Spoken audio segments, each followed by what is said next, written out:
comments from people out there that maybe you and I only look out for the NLL game, but we wanted to reassure everybody out there that we start right from the ground up, and of course we talk about the kids lacrosse, minor lacrosse across Ontario. You know, for the most part, Ontario, we do try to fit in other provinces when we can, but we're not just a one-trick pony here. No. Actually, when Gary and I first met, we had both hatched this idea, and he'd already had the website going, and it was all about kids to start with. Yeah. And it just so happened with my association with the professional league, that's how we got into the NLL thing. But this, first and foremost, is a site about all lacrosse everywhere, and that's what we're going to talk about in the second half of today's show. Yeah, so, you know, the Lacrosse Festival coming back again in Whitby this year, 2010, July, I believe it's July 31st, the last Friday of July, for the next 10 days, right here in Whitby again. We go to this every year, and I know I speak for both of us when I say we have an absolute blast there, seeing all the kids from across the provinces in the national championships, and the girls now, as well as seeing all the kids from across Ontario and all the families that come down and kind of congregate in Whitby and the surrounding area for that 10 days. It's a phenomenal treat to be able to go and watch that every year, and not only that, to be a part of it. Yeah, for you and I. And since last year, we got a little slicker with our video production and whatever.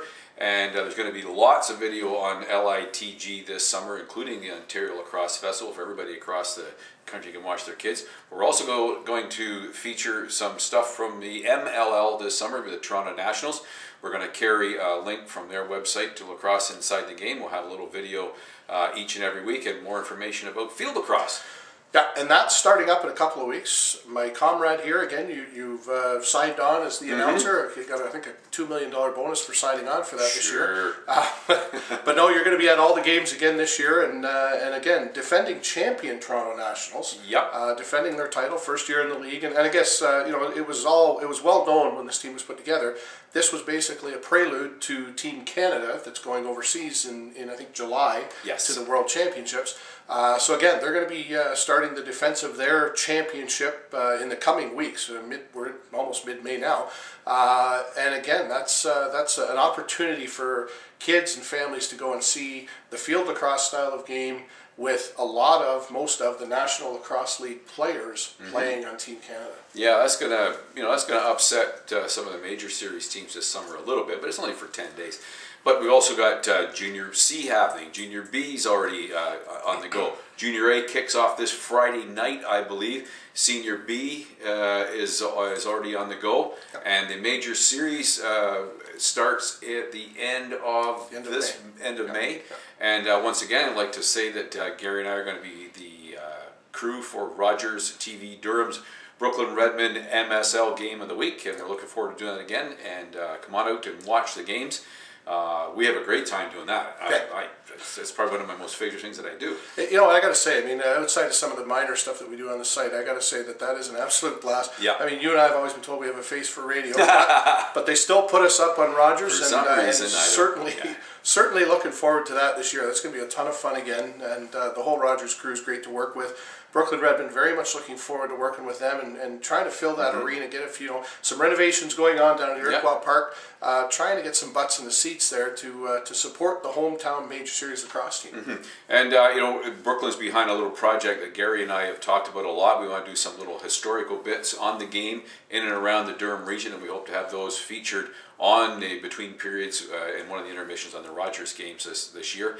And the historical part of the game, I know, is very, very important to both of us, and we know when talking to Wayne Colley, the GM of the Redmond the other day, it is to them too.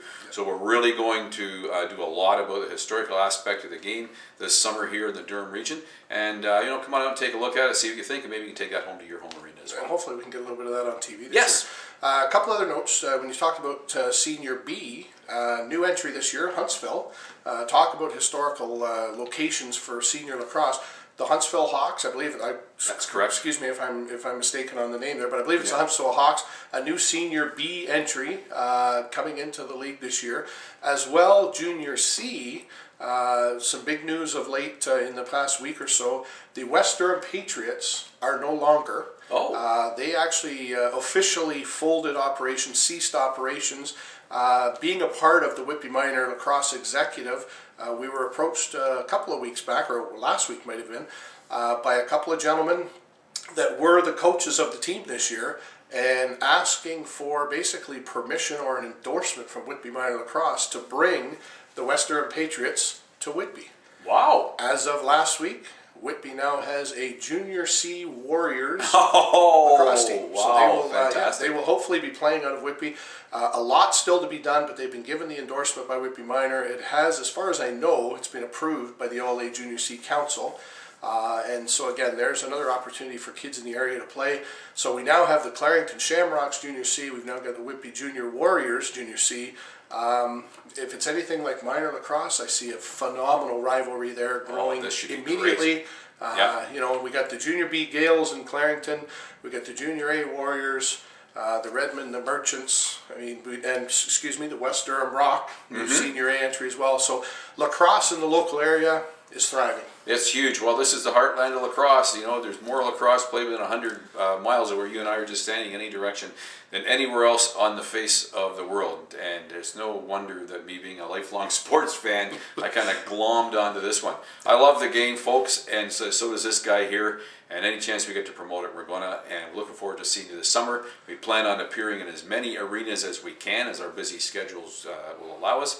And if you want us to come to a special event, just give us a call at lacrosseinsidethegame.com, and we'll see what we can set up. Absolutely. What a great way to end off with everybody. Throw in an email. You know what? We work for food. I think we've done We that work before. for food. But yeah, I mean, it's great to get out there to all of the tournaments and all the locations and see games. And you know, whether it's a Tyke Novice Pee Wee game, a Junior C, Junior B, Junior A Major Series game, you know, we try to get around as much as we can to see all these things and bring the camera with us. And and let's start talking lacrosse and let's start pumping lacrosse again and get people excited about it. So, Definitely. So that's pretty much going to wrap it up for this week. So on behalf of Ron Messer, Yeah, go out and see a lacrosse game near you soon, and grab one of those summertime visitors when they come from over Ulm or whatever it is. Take them out as well. Gary Mark reminding everybody out there to stay safe, be good, keep your stick in the air.